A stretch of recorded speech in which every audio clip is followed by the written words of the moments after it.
welcome to the first episode of Dear Octo, hosted by none other than the disgruntled octopus himself. And we're going to be talking a little bit about a question that I came across in the Facebook group. So we're going to be talking about that. But before we get into that, we're going to be talking about what this segment actually means and what it's about. So I trawl Facebook, I trawl YouTube comments, I trawl Reddit posts, I trawl everything, even Instagram posts and comments and sections, all those different things. And I pluck out the questions that, primarily are from new resellers, maybe even seasoned resellers that want to know a question, and they might cop a little bit of flack or a bit of ridicule in regards to that question. So, we're a safe space in the Octo layer, so I thought I'd have a crack at answering the questions. Not necessarily going to give the full answer per se. I'll give it to the best of my ability, so please don't take what I say for gospel, but it's true to my knowledge. So I'm not going to try and mislead you down the garden path, or the octopus garden path for that matter. So the first question we have tonight is that, Dear Octo, just wondering if there's any cheap courier services for non-tracked items other than Australia Post. Long story short, no. So there's not actually any untracked, services for parcels per se. If you're sending anything other than a letter, there's no such thing. You need to use a parcel.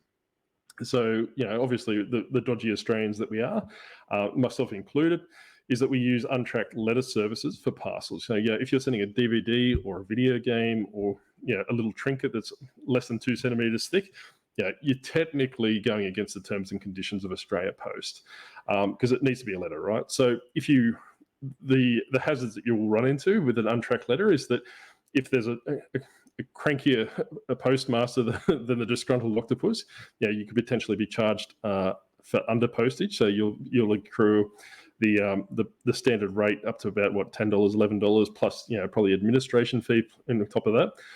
If the item goes missing or is damaged in transit, you have no compensation claim because there's no way of doing that. And what I will caution though is before you start sending things untracked, and especially if you're a new reseller and a brand new eBay account, if that is that you really have. I suppose eBay gives you enough rope to hang yourself with. So you really want to make sure you cross your T's and dot your I's when you start an eBay channel or an eBay store, sorry. So what you want to do from the start is probably send things, with tracks, some sort of tracking.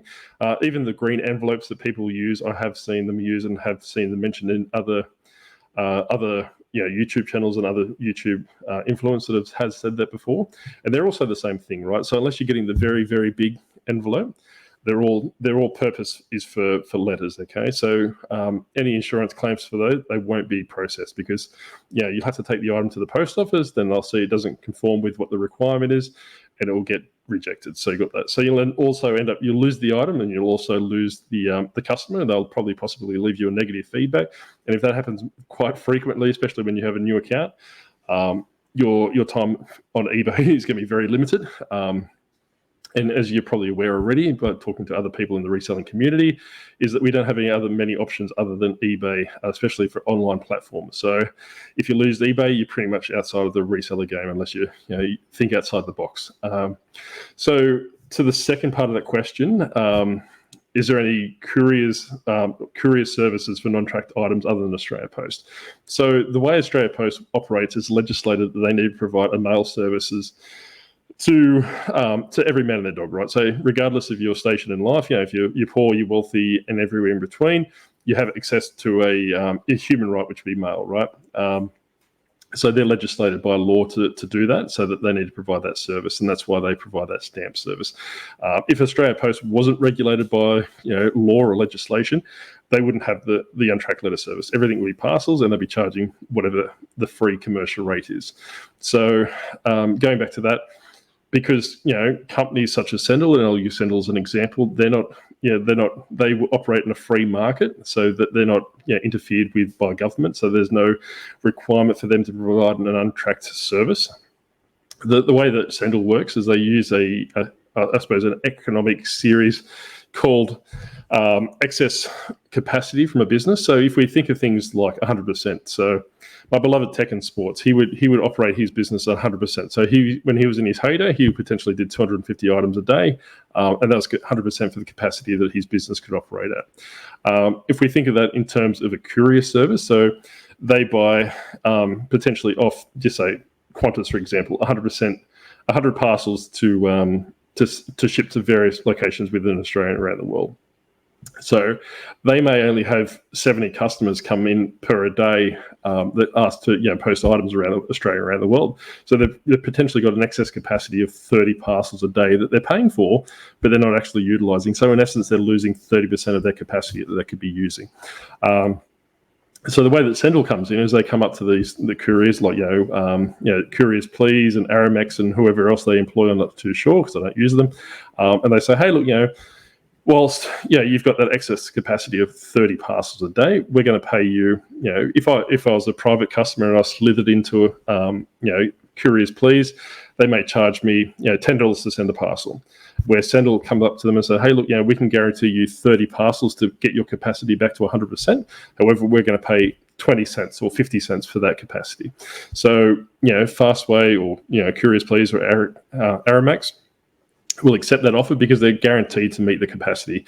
Are they necessarily happy with that? Probably not, but they're still using they're getting that 100% capacity of the business that they're requiring. And that's potentially why I don't use Sendle, is because they kind of see that as a second-rate, kind of a second-rate customer. Because for the simple fact is, if I went there as a private customer for Couriers Please, I'd be paying $10, but however, Sendle's only paying them 50 cents. So that's probably, if you can kind of work your head around a little bit of economics, and that's why that that Sendle operates, and that's how they use from that perspective. So long story short, your main takeaways are that there's no untracked postage per se. So, you're only supposed to be using it for letters.